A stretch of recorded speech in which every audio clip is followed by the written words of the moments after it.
नमस्कार, आयुष मंत्र में आपका स्वागत है। और जैसा कि मैंने आपको बताया था पिछले वीडियो में कि तमाम लोगों की डिमांड थी डायबिटिक रिवर्सल में लेके कि क्या खा सकते हैं क्या नहीं खा सकते हैं। उसमें जो मांसाहारी लोग हैं उनकी ज़्यादा डिमांड है और उसी की डिमांड के फलस्वरूप आज मैक्सिमम लोग हमारे रिवर्सल प्रोग्राम में या बेसिकली फ़ोन से भी ये बात पूछते हैं कि क्या हम अंडा खा सकते हैं या नहीं। क्योंकि रिवर्सल प्रोग्राम की मैं बात कर रहा हूं, डायबिटिक रिवर्सल में क्या अंडा खा सकते हैं कि नहीं। तो साइंटिफिक तरीके से देखते हैं, समझते हैं कि क्या वाकई हम अंडा खा सकते हैं कि नहीं खा सकते हैं। क्योंकि मौखिक किसी चीज़ को कहना उतना बेटर नहीं होता है उच्च अपेक्षाकृत। और उसमें भी अंडे में भी कई लोगों का कई मिथक है। तमाम वीडियोज ऐसे हैं, तमाम लोगों का कहना यह है कि अंडा का सफ़ेद वाला खा सकते हैं, यॉक जो पीला वाला पोर्शन है उसको नहीं खा सकते, उसमें ज़्यादा प्रॉब्लम होती है। देखिए एक चीज़ ओपनली कह दूं कि सबसे पहले तो हमको ये देखना होगा कि उसके सफ़ेद वाले में क्या है और उसके पीले वाले में क्या है। ऐसा क्या चीज़ है जो हम खा सकते हैं और ऐसा क्या चीज़ है जो हम नहीं खा सकते। तो बिना जाने, बिना समझे, बिना पड़ताल किए और बिना सूझबूझ के डायबिटिक रिवर्सल में इस तरह से कोई आहार प्लस नहीं कर सकते। तो यदि हमको अंडा को प्लस करना है, हमको एग को प्लस करना है, तो कम से कम ये जानना चाहिए कि एग में क्या है क्या नहीं है। तो देखते हैं। देखिए ग्लाइसेमिक लोड के हिसाब से अगर हम देख रहे हैं तो यॉक की पोजीशन जो उसका पीला वाला पोर्शन है अंडा, उसकी पोजीशन में देखते हैं 53% पानी होता है। भैया आधा से ज्यादा पानी है। 26% फैट होता है। तो फैट तो हम डायबिटिक में यूज कर सकते हैं, कोई दिक्कत नहीं है यदि हमको कोई हार्ट वगैरह की प्रॉब्लम नहीं है तो। 16% प्रोटीन है, इसमें भी कोई दिक्कत नहीं है। Carbohydrate 0 and fibre 0। देखो फाइबर जो होता है ना वो कार्बोहाइड्रेट का ही बना होता है। तो यदि किसी तत्व में कार्बोहाइड्रेट नहीं है तो वहां फाइबर भी नहीं होगा, जबकि फाइबर हमको आवश्यक है। तो पीला वाला तो ऐसा कोई चीज नहीं है जिसमें हमको खाने में कोई प्रॉब्लम क्रिएट हो, तो पीला वाला पोर्शन तो हम खा सकते हैं। ठीक, अब आ जाते हैं सफेद वाले पोर्शन पे। एग वाइट 4% प्रोटीन होता है, बाकी कुछ नहीं है। तो अगर इस इंडेक्स को हम देखें, ग्लाइसेमिक लोड को हम देखें, तो इस हिसाब से हम अंडा खा सकते हैं। लेकिन देखिए हम चूंकि डाइट निर्धारित करते हैं, तो डाइट निर्धारित करते वक्त एक चीज ध्यान देना होगा कि हमारे शरीर को अगर हम कार्ब रोक रहे हैं तो हमको कहीं ना कहीं से फाइबर्स लेना ही है। तो मैं आपको ये सलाह दूंगा कि यदि आप अंडा खाते हैं जी, लोगों का हाँ, अब अगला प्रश्न ये आ रहा है कि कितना खा सकते हैं। देखो इंसान जैसे खाने की बात हो रही है, शैतान जैसे नहीं कि हम 5 अंडा खाएं। फिर उसके बाद अगला जनरेट होगा क्वेश्चन कि मुर्गी का खाएं कि बत्तख का खाएं। देखिए ये सब तो इतना डीप तक नहीं जा सकते। बेसिकली लोग मुर्गी का ही अंडा खाते हैं, बहुत कम लोग बत्तख का भी खाते हैं। उसमें भी पोजीशन कंपोजिशन यही है, कोई विशेष कंपोजिशन बन के नहीं आती है। ठीक, तो ये व्हाइट वाला और ये दोनों वाला अगर हम ग्लाइसेमिक लोड को अगर जोड़ते हैं तो ग्लाइसेमिक लोड माने 0 × 0/100 = 0। तो the glycaemic load of egg is 0। तो एग का जो ग्लाइसेमिक लोड है, मैंने आपको ग्लाइसेमिक इंडेक्स और ग्लाइसेमिक लोड दोनों के बारे में बता दिया हूं पिछले वीडियो में। फिर भी एक चीज जाइए, ग्लाइसेमिक इंडेक्स माने जो हम खाना खा रहे हैं, जो आहार खा रहे हैं, कितनी तेजी से हमारे ब्लड में जाके घुल जाता है। भाई खाना खाएंगे तो जाहिर सी बात है वो ग्लूकोज में बदलेगा। अगर वो ग्लूकोज में कार्बोहाइड्रेट खा रहे हैं तो वो ग्लूकोज में अगर चेंज हो रहा है तो कितनी रफ्तार से हमारे ब्लड में जाएगा, उसको वो जो जिस रफ्तार से जा रहा है उसको हम इंडेक्स कहते हैं। और ठीक है, जिसमें कितना लोड है कार्बोहाइड्रेट का वो ग्लाइसेमिक लोड होता है। तो यहाँ पर जो ग्लाइसेमिक लोड है वो 0 है। तो जब है ही नहीं तो काप को क्या डिस्टर्ब करेगा। ठीक, आगे आते हैं दूसरे स्लाइड में, कुछ और समझते हैं। अब जो है न्यूट्रिशन, एग का न्यूट्रिशन समझ लिया आपने, यॉक में आपने देखा और यहाँ भी आप देख रहे हैं। तो नॉर्मल जो है आपको ये लग रहा है carbohydrate near about 0 then 0 fibre. तो जाहिर सी बात है कि जब कार्बोहाइड्रेट 0 है तो उसमें फाइबर नहीं होगा। ठीक, फाइबर भी कार्ब ही होते हैं जो बॉडी पर अब्जॉर्ब नहीं होते। देखिए फाइबर ऐसे होते हैं जो कार्बोहाइड्रेट के ही बने होते हैं लेकिन बॉडी में एब्जॉर्ब नहीं होते, इसलिए कोई प्रॉब्लम हमको क्रिएट नहीं करती है, ठीक ना। नेट कार्ब का ग्लाइसेमिक रिस्पांस भी नहीं होता, इसीलिए उसको नेट कार्ब बोला जाता है। नेट कार्ब का ग्लाइसेमिक रिस्पांस नहीं होता तो वो हमारे डायबिटिक पर असर नहीं करती है, ठीक। तो आगे बढ़ते हैं।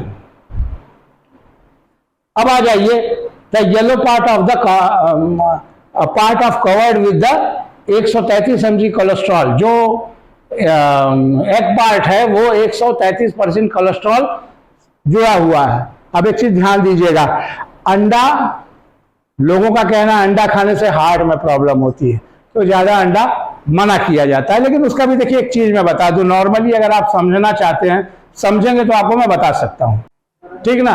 तो हमारा जो कार्बोहाइड्रेट जो कोलेस्ट्रॉल लेवल है वो अंडा बढ़ा सकता है। तो मैं यही कहूंगा कि जो हार्ट पेशेंट भी है वो थोड़ा अपने डॉक्टर से समझ लेंगे इसके बारे में कि अंडा खा सकते हैं कि नहीं। लेकिन जो डायबिटिक पेशेंट है, जो हार्ट पेशेंट नहीं है, जिनको इस तरह की कोई प्रॉब्लम नहीं है, वो इजीली खा सकते हैं।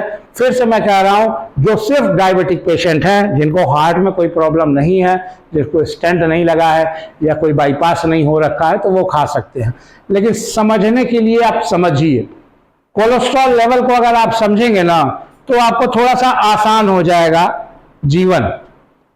आइए, नहीं तो इतना डरवा देंगे कि आप वैसे ही डर के मर जाएंगे, ठीक है। 134 mg कोलेस्ट्रॉल होता है। अब कोलेस्ट्रॉल होता क्या है, ये क्यों इतना परेशान करता है, ये हमारे बॉडी के कोलेस्ट्रॉल को कैसे बढ़ा सकता है, तो इस पर थोड़ा सा विचार करते हैं। अब कोलेस्ट्रॉल को भी समझना पड़ेगा कि क्या है, इसके लिए हमें आरडीए वैल्यू को समझना होगा, ठीक है। Recommended dietary elements, RDA. तो जो फूड सप्लीमेंट है इसको आरडीए ने, आईसीएमआर ने आरडीए की वैल्यू निर्धारित की हुई है, जिस वैल्यू में सभी का वैल्यू दिया हुआ है। जितने हम फूड सप्लीमेंट हमारे हैं उन सभी का वैल्यू दिया हुआ है। आईसीएमआर ही आरडीए वैल्यू तय करता है। आईसीएमआर ऑर्गेनाइजेशन है भारत सरकार की जो आरडीए वैल्यू तय करती है, ठीक है। आरडीए में कोलेस्ट्रॉल का कोई वैल्यू नहीं दिया गया है। आरडीए में कोलेस्ट्रॉल को कोई वैल्यू नहीं दिया गया है, मतलब आप उसको खाइए चाहे मत खाइए, उसका आपके शरीर को कोई आवश्यकता नहीं होती है। वजह क्या है, आगे की स्लाइड में आपको हम बताते हैं, ठीक है। इसका मतलब नाम भी नहीं है, इसका मतलब इसको खाओ या ना खाओ कोई मतलब नहीं निर्धारित है। ऐसा नहीं है कि हमको कमी है और खाना है, जैसे प्रोटीन है हमको खाना है, कार्बोहाइड्रेट है हमको खाना है, विटामिन है हमको खाना है, ठीक। लेकिन ये जो है आपका कोलेस्ट्रॉल, इसको आप खाइए या ना खाइए कोई मतलब नहीं है, इसीलिए उस वैल्यू में वो एडेड नहीं है, क्योंकि हमारी बॉडी में अपना कोलेस्ट्रॉल खुद बना लेती है। देखिए, कोलेस्ट्रॉल का जो मैटर है ना, समझने के लिए आपको एक चीज ध्यान देना पड़ेगा। इस चार्ट पे आप आएंगे तो आपको समझ में आ जाएगा।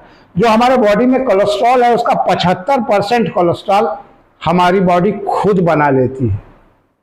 फिर बता रहा हूं कि जो कोलेस्ट्रॉल है उसका 75% कोलेस्ट्रॉल हमारी बॉडी खुद बनाती है, ठीक। अब 25% डाइटरी पर निर्भर है, 25% जो है वो डाइटरी पर निर्भर है।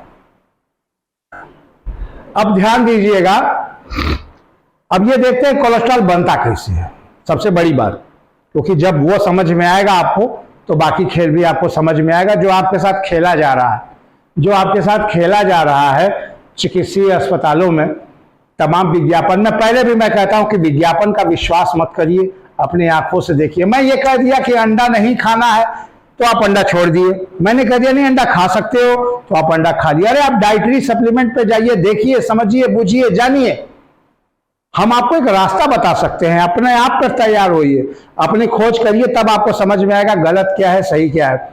नॉर्मली एक चीज बता दूं, आप लोग बाजार में जाते हैं, शैम्पू खरीद लेते हैं, साबुन खरीद लेते हैं, खाने का तमाम आइटम खरीद लेते हैं, तमाम फूड सप्लीमेंट डब्बा बंद मिलता है खरीदते हैं। क्या कितने आदमी ऐसे हैं जो उसकी इंग्रेडिएंट पढ़ते हैं कि इसमें क्या कितना पड़ा हुआ है? अगर आप पढ़ेंगे तो आप खरीदेंगे ही नहीं। चलिए, वो बात अपनी जगह है, यहां आ जाते हैं। अब देखना है कि हमारी बॉडी कोलेस्ट्रॉल कैसे बनाती है। देखिए, कोलेस्ट्रॉल हमारे लीवर में बनता है, ये लीवर है, इसी में बनता है। कब बनता है, अब ये भी मैटर है। जब बॉडी में इंसुलिन की मात्रा बढ़ जाती है। इंसुलिन की मात्रा कब बढ़ जाती है? अब ये आएगा भैया इंसुलिन की मात्रा बढ़ती कब है। देखिए डायबिटिक रिवर्सल प्रोग्राम आया क्यों, आज के पहले ये न्यू कॉन्सेप्ट है, आज के पहले तो नहीं आया था कि डायबिटिक रिवर्सल भी होती है। लोग तो कहते थे डायबिटिक हो गई, जिंदगी भर की फुर्सत, रिवर्सल तो होना नहीं। जैसे जैसे स्टडी बढ़ती है, किसी चीज के बारे में हम पढ़ते हैं, समझते हैं, जानते हैं, तो आपको समझ में आता है कि कोई चीज क्या है, उसका क्या रूप था, कैसे रूप था, क्या बदला। ठीक है, बदलाव हर जगह होता है। जैसे कि मैंने इससे पहले भी बताया था आपको, डायबिटिक को कहा जाता था कि इंसुलिन के कमी के कारण डायबिटीज हो रही है। यही था ना, यही कहा जाता था कि इंसुलिन के कमी के कारण डायबिटीज हो रही है। आज तो कारण दूसरा समझ में आया कि इंसुलिन के इनटॉलरेंस के कारण हो रही है।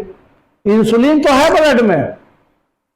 अब उदाहरण के तौर पे मैं आपको बता दूं कि जाहिर सी बात है, जैसे मैंने पहले आपको बताया था कि इंसुलिन जब आप खाना खाते हो 5 मिनट के अंदर इंसुलिन पैंक्रियास जो पल्स करके भेज देती है, पल्सिंग करके भेजती है। पल्सिंग मतलब एक झटके से पल्स, ठीक, पल्स पोलियो एक जगह एक तरीके से, तो पल्स करके भेजती है, बूम करके भेजती है।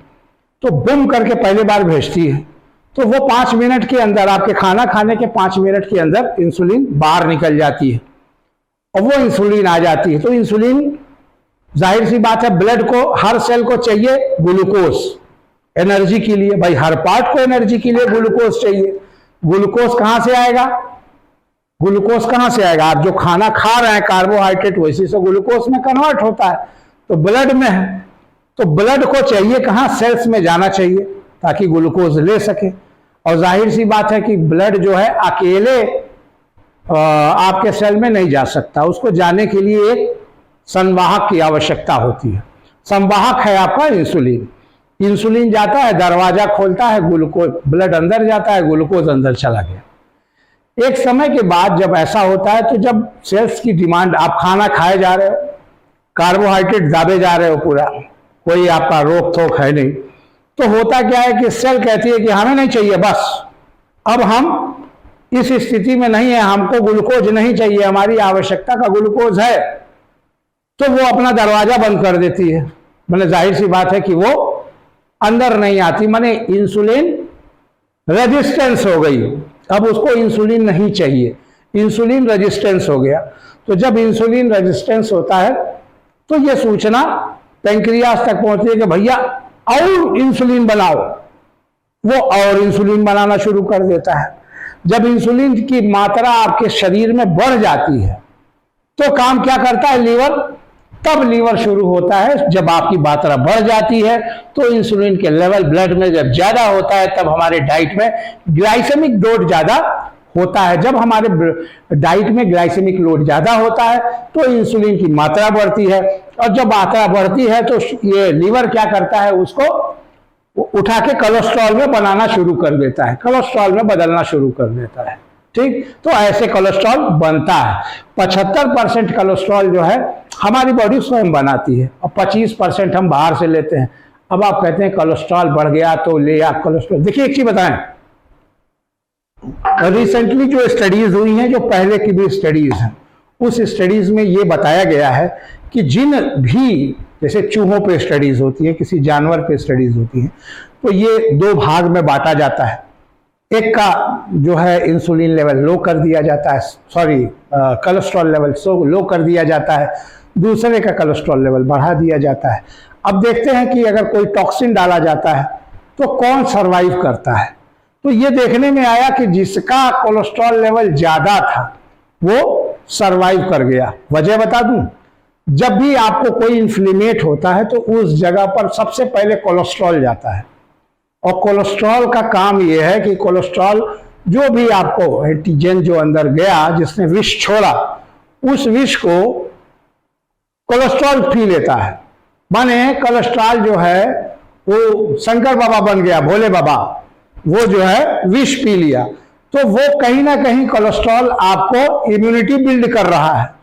जहां तक हम लोग कहते हैं कोलेस्ट्रॉल हो गया, कोलेस्ट्रॉल हो गया, देखिए एक हवा बनाया गया है। अगर कोलेस्ट्रॉल थोड़ा मोड़ा बढ़ता भी है तो ऐसा कोई प्रॉब्लम क्रिएट नहीं होता है, ऐसी स्टडीज कहती है। अब देखिए स्टडी ये कहती है कि जिन लोगों को कोलेस्ट्रॉल लेवल कम था, कोरोना में उनकी डेथ का परसेंटेज बहुत ज्यादा था। ये बात सही है। एक स्टडी रिसेंटली 2020 में आई थी कि वो लोग जो मरे हैं उनको रीड किया गया तो मैक्सिमम संख्या उसकी थी जिसका कोलेस्ट्रॉल लेवल लो था, और जो कोलेस्ट्रॉल लेवल जिनका ज्यादा था वो बहुत बुरी पोजीशन में आके भी बच गए। ठीक, तो हम इस तरह की स्टडीज भी हमारे सामने है। एक स्टडी में पता चलता है कि जहां बैक्टीरिया का टॉक्सिन है, क्या इन्फ्लेमेशन है, वहां कोलेस्ट्रॉल जाके टॉक्सिन जहर को खा जाता है, विषपान कर लेता है। तो कोलेस्ट्रॉल हमारा दुश्मन नहीं है, कहीं ना कहीं से तो हमारा दोस्त है। अब रही कुछ खाने की बात, तो खाने से कोलेस्ट्रॉल बढ़ जाता है, थोड़ा मोड़ा बढ़ने पे कोई प्रॉब्लम क्रिएट नहीं करता है। लेकिन अगर हवा नहीं बनाएंगे, उदाहरण के तौर पर एक नॉर्मल चीज है, हमने एक इलाज किया, हम किसी का दोष नहीं दे रहे, हमने एक इलाज किया, एक मरीज आया, हमें कन्फर्म नहीं है कि सही होगा कि नहीं, तो हमने देश का उसके आगे शर्तें लगा दी। अंडा खाओगे तो ये हो जाएगा, मीट खाओगे तो ये हो जाएगा, ऐसे खाओगे तो ये कर लो, वो कर लो, वो कर लो। देखिए सामान्य जीवन में बहुत ज्यादा स्ट्रिक्टनेस हो नहीं पाता। अगर कोई फॉल्ट होता है तो अंडा खाए थे, हाँ सर खाए थे, बस गए। वो अपनी गलती ना मान के मरीज की ही गलती पे आ जाता है। अगर कोलेस्ट्रॉल को हम देखा जाए तो थोड़ा मोड़ा बढ़ना, कम होना ठीक नहीं है, लेकिन थोड़ा मोड़ा बढ़ना कोई प्रॉब्लम क्रिएट नहीं करता, क्योंकि कोलेस्ट्रॉल हमारा दोस्त है, दुश्मन नहीं है। ठीक है, अब आ जाते हैं हमारा दुश्मन कौन है। यदि कोलेस्ट्रॉल हमारा दुश्मन नहीं है तो फिर हमारा दुश्मन कौन है? हमारा दुश्मन हमारी खुद की आदतें हैं जो चलती रहती हैं हर जगह, हमारा जीव है, हमारी इच्छाएं हैं, और हमारा स्वाद चखने की जो टेंडेंसी है। तो अगर इस पर आप थोड़ा सा देखिए, आयुर्वेद में एक सेक्शन आता है, एक पर चीज है लंघन। लंघन माने जानते हो आप लोग?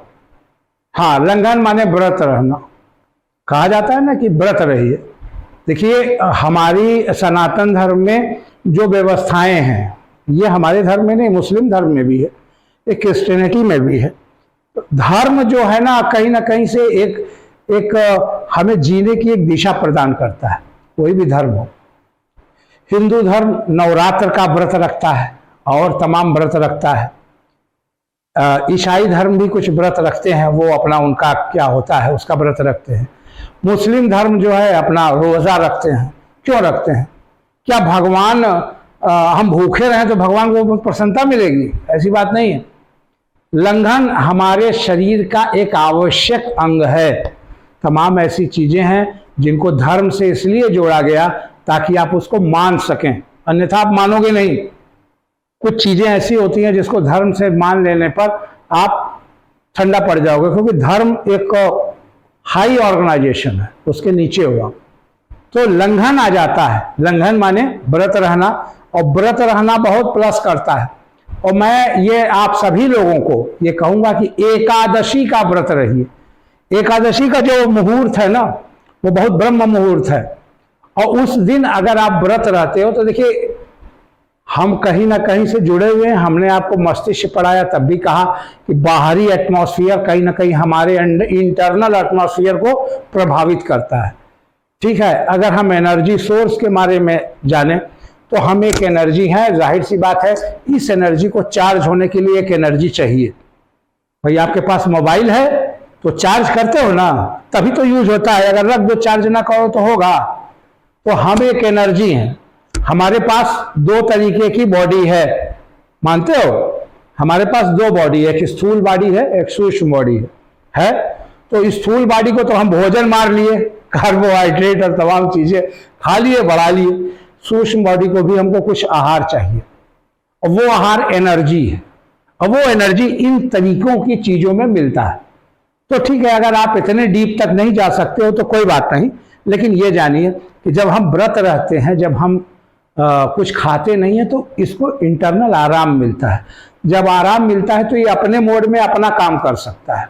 इसीलिए डायबिटिक रिवर्सल प्रोग्राम में कहा जाता है कि 12 घंटे का फास्टिंग रहेगी और 12 घंटे का ईटिंग विंडो रहेगा।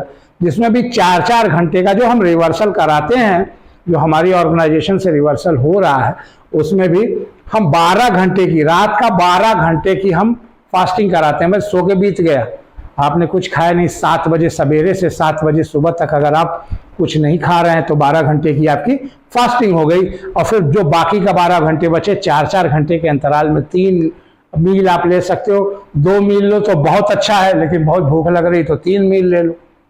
तो 3 मील का भी 4-4 घंटे का अंतराल है। आपके पैंक्रियास को भी समय मिलेगा, आपके इंटेस्टाइन को भी समय मिलेगा, आपके पूरे होल बॉडी को समय मिलेगा अपने आप को ओवरहॉल करने के लिए। ठीक है, तो अपनी आदतें बदलिए। ठीक, किसी को दोष मत दीजिए। कोलेस्ट्रॉल आपका दोष है, दुश्मन नहीं है। आपका दुश्मन आप खुद हैं, आपकी आदतें आपकी दुश्मन है, उसको बदलिए। अर्थात कोलेस्ट्रॉल आपका दुश्मन नहीं है। यदि ऐसा है तो आखिर आपका दुश्मन कौन है?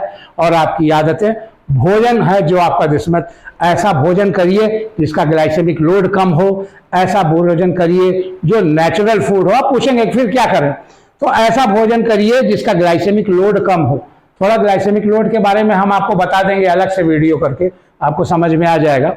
ग्लाइसेमिक लोड कम हो, जो नेचुरल फूड्स हो, ठीक है, डब्बा बंद या इस तरह की चीजें ना हो, जो नेचुरल फूड्स हो, विटामिन मिनरल से भरपूर मात्रा में हो। बॉडी को 12 घंटे का फास्टिंग टाइम दें।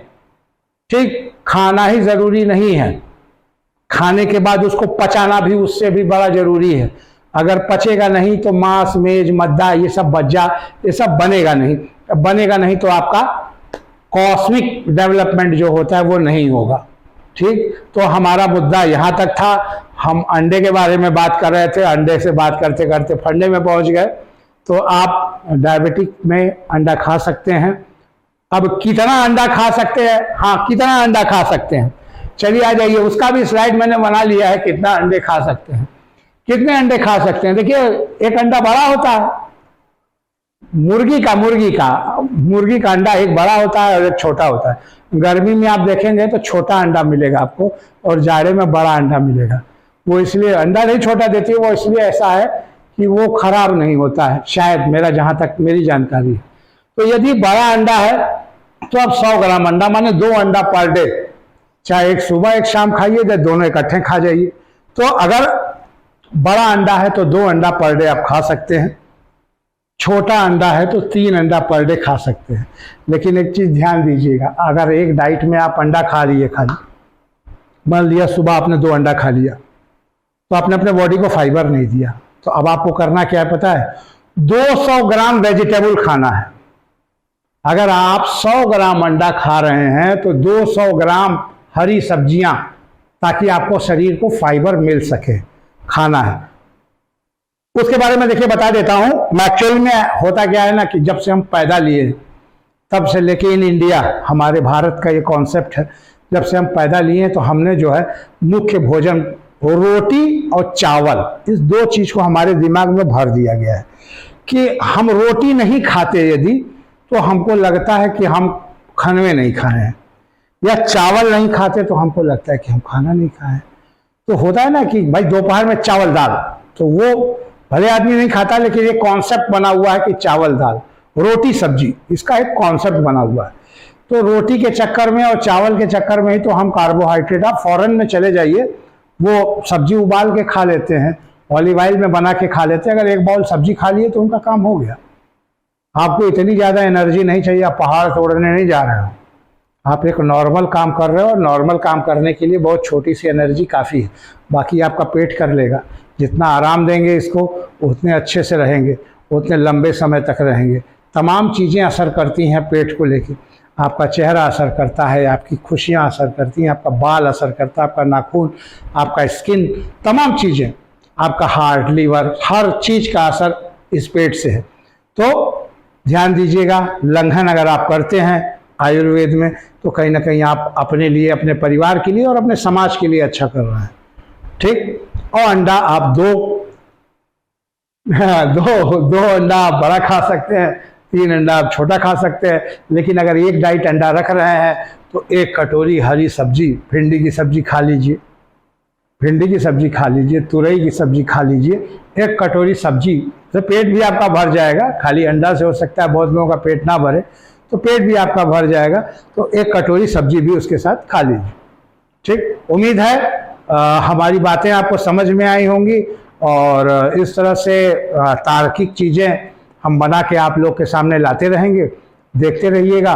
और फिर भी अगर कोई और चीज़ समझ में आता है तो कोई अब ये मत कहेगा कि शुतुरमुर्ग का अंडा खा सकते हैं कि नहीं, लेकिन जो भी आपका इस तरह की चीज़ें हैं उस पर हम तैयार हैं और पूरा कोशिश हमारी रहेगी कि अधिक से अधिक ज्ञान आपको दे सके, जितना तार्किक ज्ञान हमें समझ में आता है कि वो आपको देने लायक है। आयुष मंत्र की टीम को विराम दीजिए। बहुत बहुत धन्यवाद। नमस्कार।